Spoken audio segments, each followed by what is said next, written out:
नमस्कार जय जगन्नाथ स्वागत करुच्ची आपण समस्त को मोर आज नुआ वीडियो को।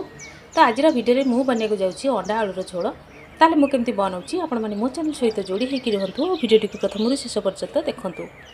तो अंडा आलूर झोल करने कि मुझे अंडा और आलू को सीझे आनी आठी मुझे ग्रेट करके रखी पियाज टमाटो कटा और नहीं गोटा मसला बाकी बात गुंड मसला जहाँ पकईबी आपण मानक देखी। तो चलतु ताहले आज रोषे को स्टार्ट करवा। तो तरकारी करने कि गैस कढ़ई बसई नहीं कढ़ई आमर ताती गला एवं पकई नौ तेल। तो प्रथम कौन करना ये जो अंडा को भाजी नेबी।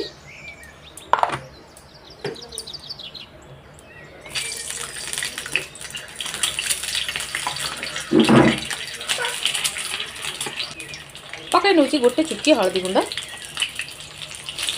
आवश्यकता अनुसार लुण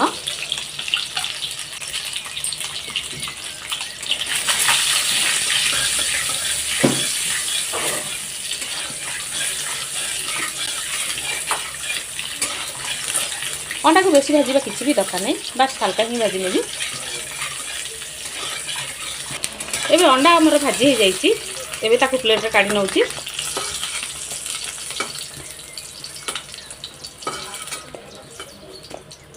तो कढ़ई में तो तेल अच्छी आउ तरकारी ପାଇଁ कि आउ टिके तेल पकई नउची आवश्यकता अनुसार। तो ये तेल आमर ताती हो जाइए एबे पकई नउची गोटा मसला रे मुझे नहीं डालचीनी जीरा तेजपत्र और सुखला लंका ये सब को पकई नउची।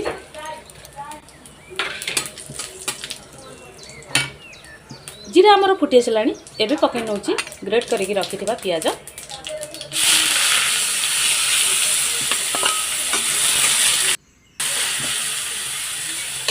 तो पियाज संगे अदा रसुण को मध्य पकई नेबी। अदा रसुण पेस्ट जेहेतु अदा रसुण को एका संगे बाटिक रखी आउ से पकई नौ 2 चम्मच।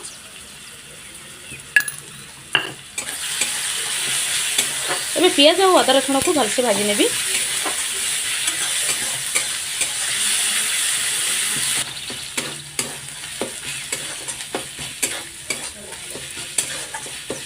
ये पियाज अदा रसुण आमर बहुत भलसे भाजी हो जाइए। आबे कौन करबी ना पकई नेबी काटिक रखी टमाटो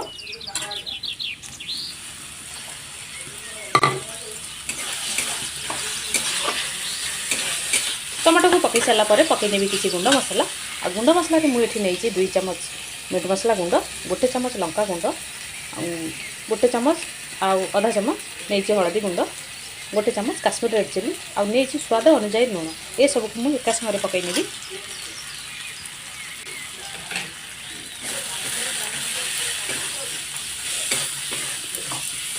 मसला को कषापी कि पकई नौ अल्प टिके पानी।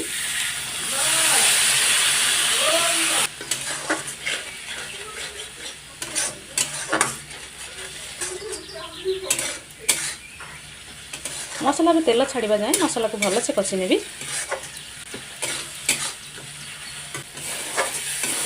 ये मसला जो आमर तेल छाड़ा ताने मसला आमर बहुत भल से कषि हो जाइए। कौन कर पकई नेबी आलू को सीझे रखी आलू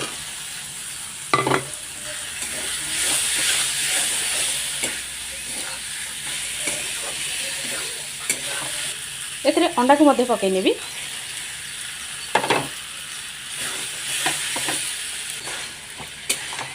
एबे अंडा और आलू को मसला संगे भल से कषि नेबी।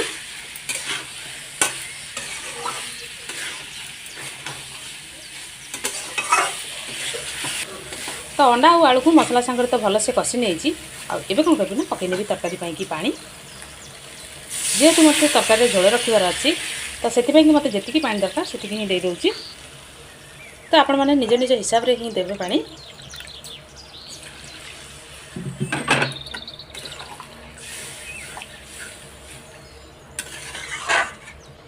जेहेतु आलू को मुझे सीझे पकई से मत बेसी पानी दरकार नहीं।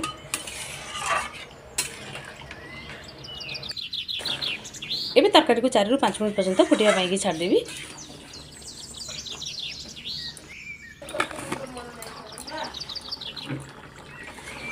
तो तरकारी ये आमर 4 ରୁ 5 मिनट हो गला।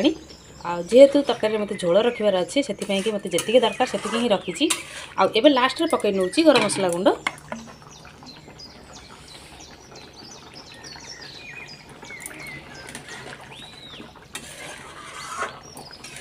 फाइनाली अंडा झोल आमर रेडी।